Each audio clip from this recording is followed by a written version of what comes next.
KXAN's Eric Henriksen joins us live this morning. So Eric, what makes this farm so special?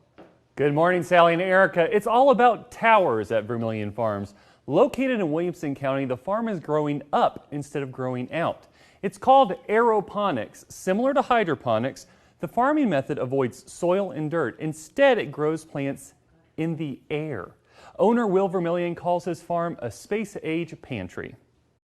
You're using gravity to do most of the work. You pipe the water up to the top and then just let it rain back down.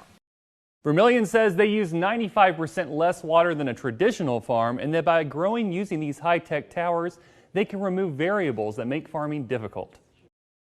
I still, to this day, am flabbergasted by the fact that as advanced as we are, 2023, right? We're still growing the same way we have for the last 20,000 years. You put a seed in the ground, you put some water on it, and you hope for the best. Vermillion says they can grow 10 times the amount of food that would normally be grown in the exact same space. You can buy their produce at several local farmers markets.